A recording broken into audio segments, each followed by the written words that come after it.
the Sunshine State's its lawmakers are attacking landmark defamation law. Their goal here, well, it's to scare people from calling out bigotry. Yeah, check out this headline.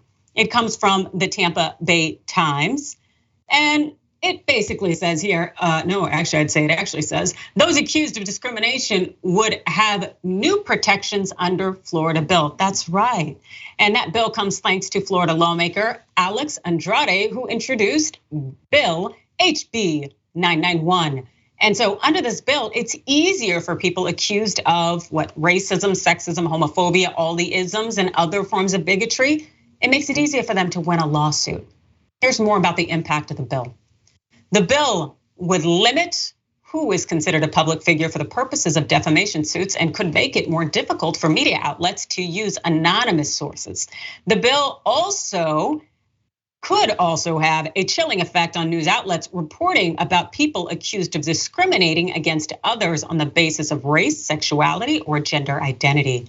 Now remember that a person suing for defamation currently has to prove two things. Requirements for suing defamation, again, they're first, that a publisher disseminated false information, and second, that the false information hurt the person's reputation. So pretty much you put out some untruth and it upset me and it hurt me. And the thing is this new law takes that off the table. You don't have to prove that you were hurt in any way. The Tampa Bay Times lays out the issue here. So the bill says that publishing untrue allegations that the plaintiff has discriminated against another person or group because of their race, sex, sexual orientation, or gender identity constitutes what they call defamation per se. And when something is considered defamation per se, it means the plaintiff no longer has to prove that the claim harmed their reputation. The bill also declares that speech from anonymous sources will be presumed false.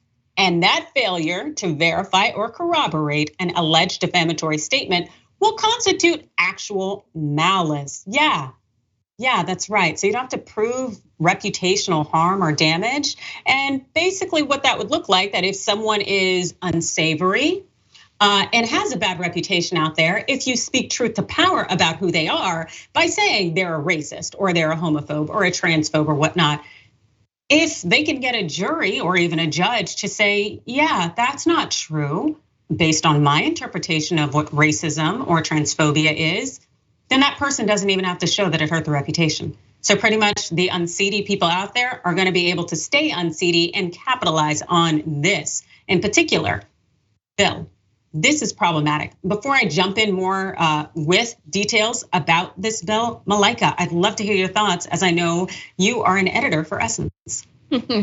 Yeah, I think this just combines the best of both worlds, or many worlds for Republicans, where they've had this obsession over cancel culture and banning all types of information from schools, and also their obsession with having arguments and fights and battles with the media and saying that all the media is spreading disinformation. So it's really curious now when people are actually trying to share information that is helpful. Now they're trying to ban that from, or have a chilling effect on the information that people are getting. So I think this is just a continuation, really, for Florida, for Republican legislators in Florida to keep making a statement, a political statement. This is not really about protecting plaintiffs. It's not about protecting information. It's about making a conservative statement and have a chilling effect on people who are becoming more aware of racism and other forms of isms in this country.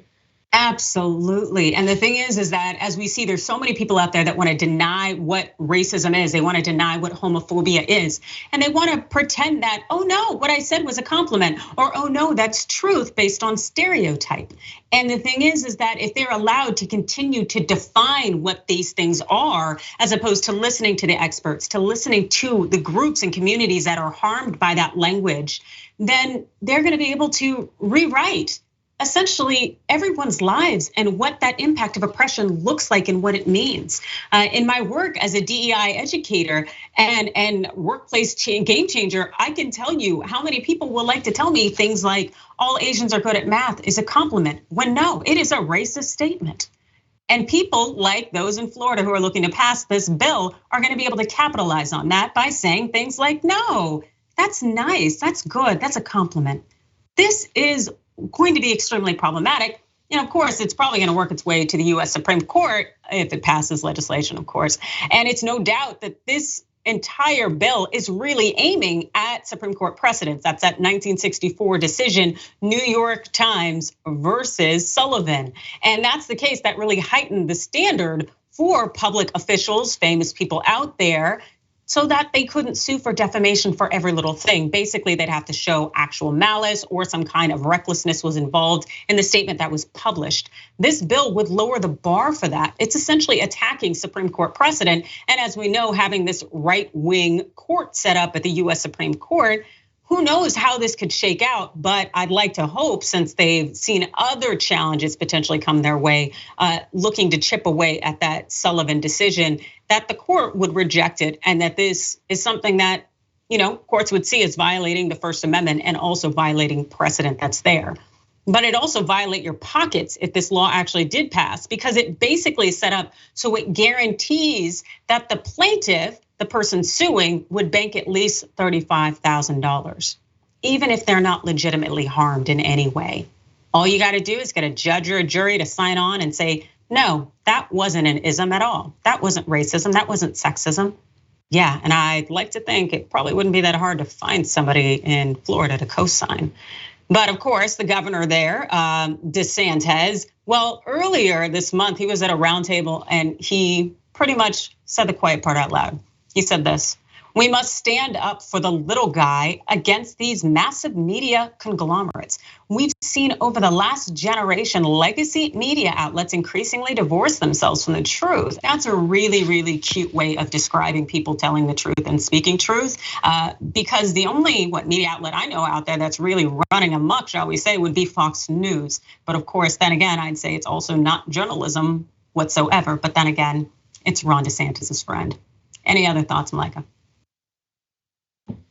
I think Florida is just proving to continue to be the Florida of America. Like, it just keeps getting worse and worse. And I'm sorry for folks who have to endure. It would be laughable if it weren't also so frightening, because we know what can happen when the most extreme of the right wing gets a hold of our law and policy. And when we think something is not going to be overturned, we've seen it become overturned, and you have to then fight at a more local and state level. And unfortunately, this is a state bill, but I'm hoping that folks on the ground and activists can really put their foot forward and stand up against it.